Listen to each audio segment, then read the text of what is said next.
जय केदार जय जागेश्वर, जय बद्री जय बागेश्वर, जय केदार जय जागेश्वर। नमस्कार, आप जुड़ चुके हैं खबर 24 आवर के साथ और इस वक्त मैं मौजूद हूं डीएम ऑफिस देहरादून में। जी हां, जहां मेरे साथ भैरव सेना के अध्यक्ष और उनके कुछ कार्यकर्ता यहां पर मौजूद है। एक ज्ञापन उनके द्वारा यहां पर दिया जा रहा है डीएम को। ऐसा कहा जा रहा है कि उत्तराखंड में अवैध घुसपैठ की जो कोशिश की जा रही है उस पर रोक लगाने के लिए ज्ञापन दिया जा रहा है। जानते हैं पूरा क्या कुछ मुख्य उद्देश्य है इसका ज्ञापन का। हर महादेव, जय बद्री जय बागेश्वर, जय केदार जय जागेश्वर। देखिए, पंचगव्य शुद्धिकरण अभियान जो हमारा चल रहा है ये पिछले 4-5 वर्षों से चल रहा है। ये हमारी पंचम यात्रा थी जिसको हम लोग संपूर्ण करके आ चुके हैं। इस अभियान का जो हमारा उद्देश्य है, जैसे कि आपको बताइए कि सिटी में गैर ईसाइयों का प्रवेश, मक्का मदीना में भी गैर मुस्लिमों का प्रवेश प्रतिबंधित है। तो फिर हिंदुओं के तीर्थ क्षेत्रों में जो कि मोक्ष धाम की संज्ञा में जिनको दी जाती है, उन जगहों पर अवैध धार्मिक घुसपैठ क्यों की जा रही है? अवैध धार्मिक घुसपैठ जो उत्तराखंड देवी में लगातार चल रही है, जिसका जिक्र जो है सरकार ने भी स्वयं किया है कि यहाँ की डेमोग्राफी तेजी से बढ़ती जा रही है। और ये डेमोग्राफी, जाहिर सी बात है कि गैर सनातनी डेमोग्राफी है ये।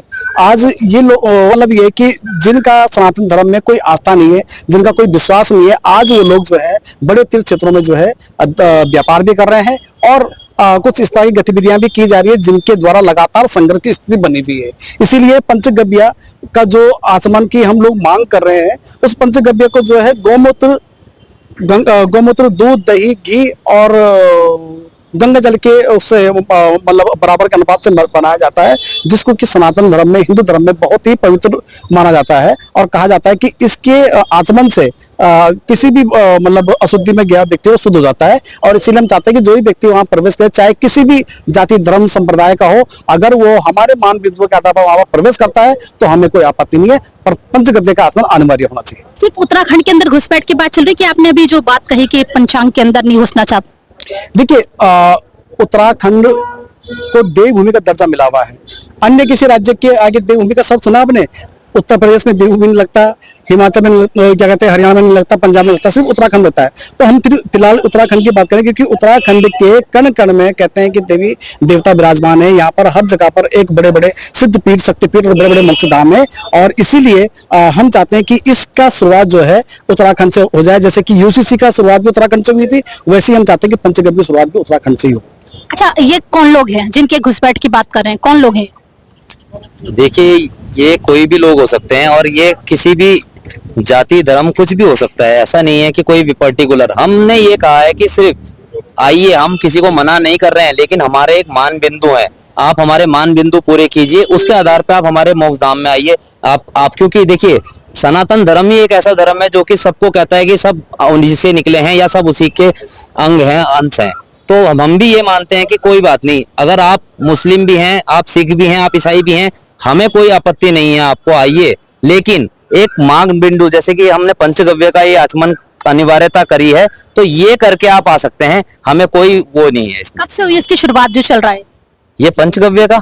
ये पंचगव्य 2021 से हमारा पहली बार शुरू किया था हमने, और ये 5वीं यात्रा थी इस बार हमारी।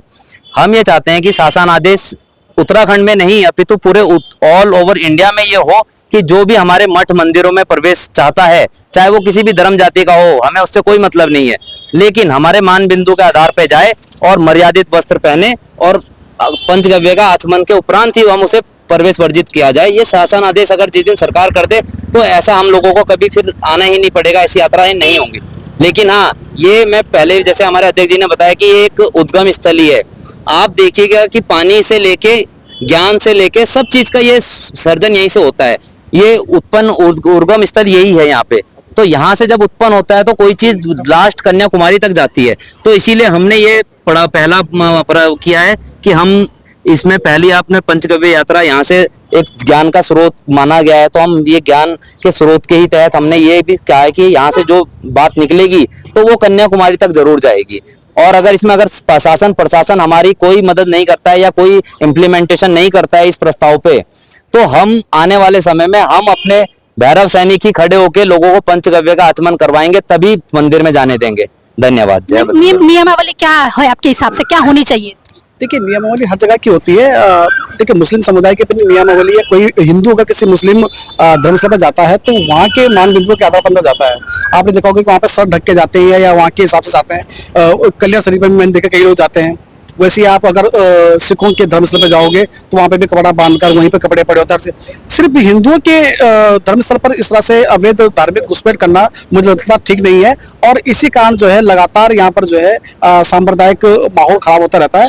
तो हम यही कहते हैं कि देखिए ठीक है, हम सर्वबंधु सुखिना सर्वभूतंतु निरामया की हम बात करते हैं, और कोई व्यक्ति अगर हमारे धर्म में आस्था रखकर अगर हमारे तीर्थ धाम में प्रवेश करता है तो हमें कोई आपत्ति नहीं है, पर इसके लिए जरूर है कि पंचगव्य का आचमन अनिवार्य रूप से उसको करना होगा, अन्यथा हम उसको प्रवेश नहीं करने देंगे। अभी तक ये 5 बार की यात्रा हमने इसको अभियान के रूप में चलाया है, और अगले वर्ष ये अभियान जो है शांतिपूर्ण के बजाय जो है हम जबरन जो है आंदोलन प्रदर्शन करके जबरन जो है पंचगव्य का आचमन करवाएंगे, और उसके बाद ही हम प्रवेश करने देंगे। ठीक है सर, बहुत बहुत शुक्रिया। धन्यवाद।